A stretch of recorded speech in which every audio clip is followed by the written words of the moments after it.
Assalamualaikum warahmatullahi wabarakatuh.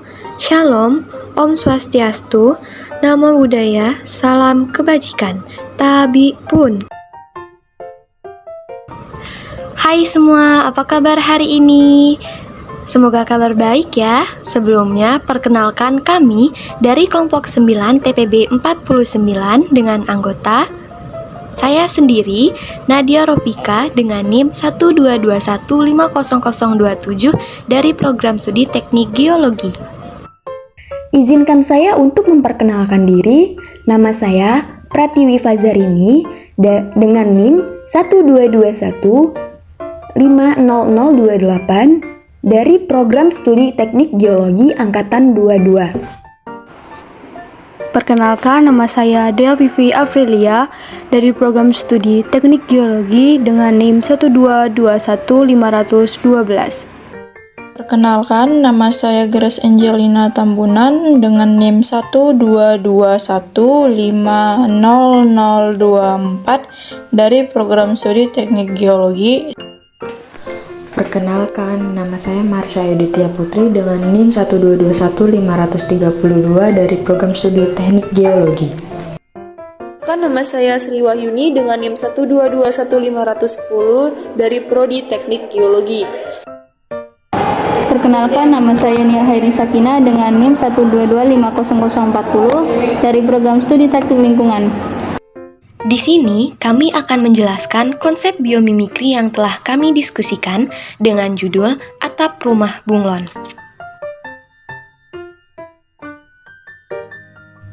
Kata biomimikri pertama kali muncul dalam literatur ilmiah pada awal 1960-an. Kata tersebut berasal dari dua kata Yunani, yaitu bios yang berarti kehidupan dan mimesis yang berarti meniru. Secara sederhananya, biomimikri berarti meniru kehidupan, mempelajari bagaimana organisme biologis telah mampu mengatasi tantangan dan telah beradaptasi untuk bertahan hidup dan berkembang di lingkungan mereka. Biomimikri memiliki makna yang beragam menurut para ilmuwan. Biomimikri ialah teori yang menginterpretasikan alam sebagai model, mentor, dan alat ukur dalam acuan mendesain ilmu dari alam.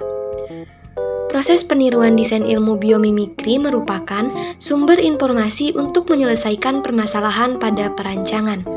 Selain melakukan peniruan dengan elemen alam, biomimikri juga merupakan ilmu yang mendukung prinsip berkelanjutan, ekologi, dan lingkungan terbangun. Kami mengambil inspirasi dari hewan bunglon. Bunglon merupakan jenis reptil yang termasuk dalam suku familia Amygdae. Tampilan mirip hewan purba, bentuk dan rupanya sangat mirip dengan kerabatnya yaitu kadal dan iguana, tetapi jauh lebih kecil. Kedua matanya dapat melihat kedua arah yang berbeda dan ke segala arah. Bunglon memiliki lidah yang sangat panjang dan lengket. Lidah ini digunakan untuk menangkap serangga yang sedang terbang atau hinggap di dekatnya. Makanan utama bunglon adalah serangga. Jarak jangkauan lidah bunglon adalah 2/3 panjang seluruh badannya. Bunglon memiliki 4 kaki dan setiap kakinya memiliki 5 jari dan cakar. Ekor bunglon membantu kehidupan. Sebagian besar dari mereka memiliki ekor yang dapat membungkus cabang pohon, tetapi ekor bunglon tidak dapat diputuskan dan tumbuh kembali seperti kadal lainnya. Bunglon memiliki deretan bintik putih yang kontras dengan warna sisik lainnya, mulai dari punggung atau dorsal, mengarah ke perut atau ventral.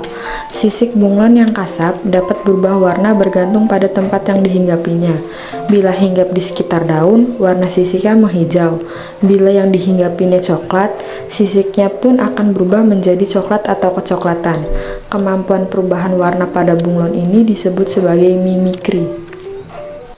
Mimikri didefinisikan sebagai pemiripan atau peniruan secara fisik atau perilaku oleh satu spesies terhadap spesies yang lain yang menguntungkan dirinya, atau secara tidak langsung juga keduanya.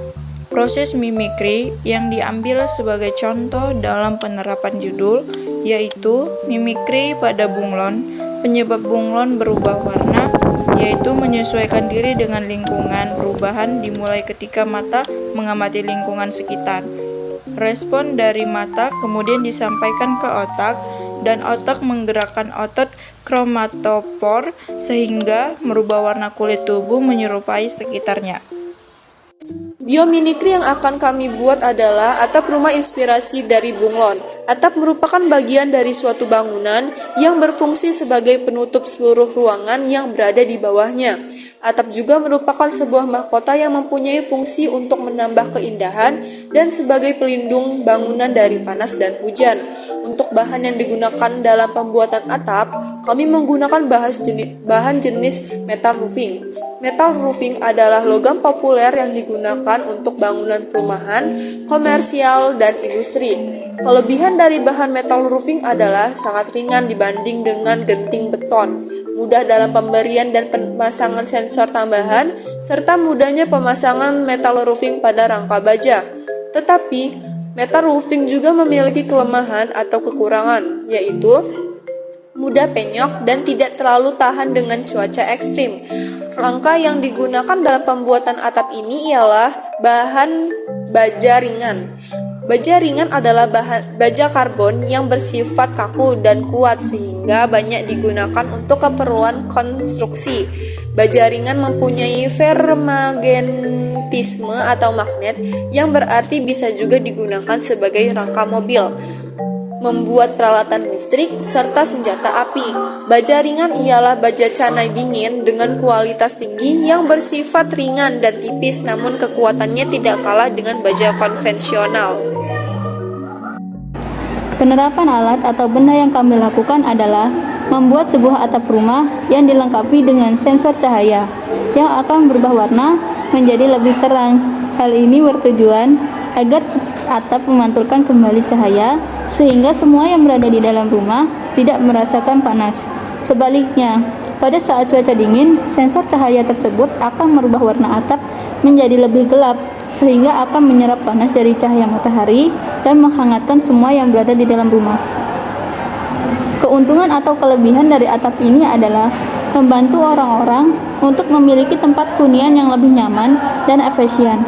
Karena dengan dibuatnya atap ini, orang-orang bisa meminimalisir penggunaan terhadap AC atau penghangat ruangan. Kekurangan dari atap ini adalah mahalnya biaya bahan dan pembuatan atap, serta meminimnya pemasaran produk di Indonesia dan kesulitan lamanya waktu pembuatan atap rumah bunglon tersebut. Untuk menyempurnakan desain kerangka atap, kedepannya dibutuhkan sistem otomatis seperti buka tutup atap yang berfungsi untuk membuka dan menutup secara otomatis dengan pendeteksi hujan berbasis Arduino. Untuk pengembangan prototipe alat atap otomatis, kita membutuhkan microcontroller. Microcontroller sendiri merupakan otak dalam pengendalian dengan memasukkan bahasa pemrograman ke dalamnya sesuai dengan yang dikehendaki perancang.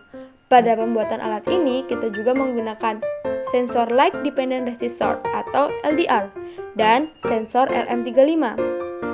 Sensor Light Dependent Resistor atau LDR ialah jenis resistor yang berubah hambatannya karena pengaruh cahaya. Besar nilai hambatan pada sensor cahaya LDR tergantung pada besar kecilnya cahaya yang diterima oleh LDR itu sendiri. Sedangkan sensor suhu LM35 adalah komponen elektronika yang memiliki fungsi untuk mengubah besaran suhu menjadi besaran listrik dalam bentuk tegangan 9 amplitudo. Sensor LM35 nantinya akan mengukur dan mengubah besaran suhu menjadi besaran listrik dalam bentuk tegangan dan juga raindrop sensor hujan. Komponen-komponen tersebut merupakan komponen pengontrol mekanik alat atap otomatis yang akan dikembangkan. Berikut adalah contoh poster biomimikri atap rumah bunglon yang telah kelompok kami buat. Nah, mungkin itu saja penyampaian ide konsep biomimikri yang bisa kami sampaikan. Kami ucapkan terima kasih. Wassalamualaikum warahmatullahi wabarakatuh. Bye.